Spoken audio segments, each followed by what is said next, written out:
Secondo lei l'Africa paga un caro prezzo sugli errori delle grandi potenze?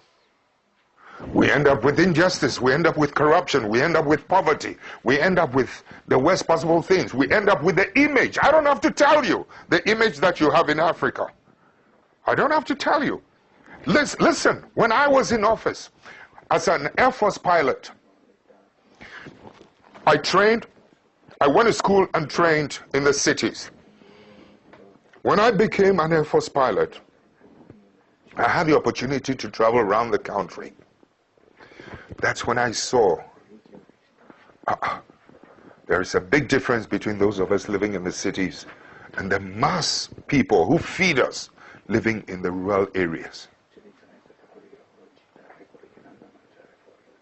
My brother, you listen to me carefully.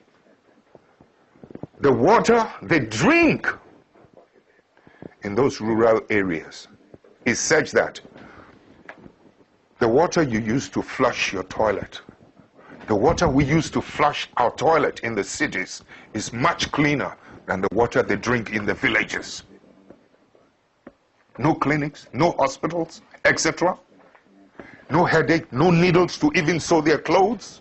That's when I began to see the parasitic relationship between our cities and this thing. I mean, I've seen too much injustice in my country when I decided enough was enough. When some of us began to decide that something has to be done about it. When we emerged into political office, you know something? Electricity used to be limited to only 27% of the country. In the shortest possible time, we were able to, with Italian assistance, we were able to extend electricity from 27 to almost 87% of the rest of the country. We were able to extend roads. The infrastructure was improved every part of the country. I mean, it was beautiful. I mean, the energy now goes to every part of the village. Children can now go to school and can learn at night, so that my children living in the city will not have an advantage over that child in the village. My child has no superior, was not born with anything superior than that child in the village. But so long as that child in the village is denied and deprived of electricity to learn at night and good water, etc., my child in the city will always have the advantage over the ones in the rural areas. I've been to school where rural students were doing better with the passage of time than those of us in the cities. Please, I know the potential of humanity. So when you're talking about the effects of some of these things, sometimes, you know, these superpowers must learn to accommodate and to live and to accept patriotic leadership, patriotic citizens.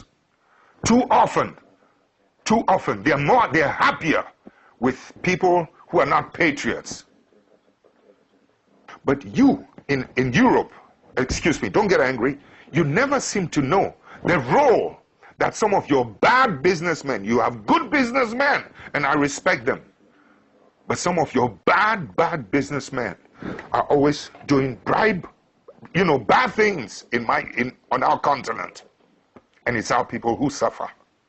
This kind of thing must stop. Your governments must begin to wake up to help us, to help to police and to maintain the integrity of economic policies and economic practices in my country.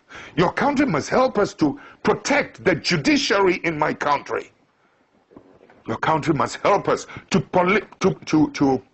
police and to monitor and to protect the political integrity in our continent.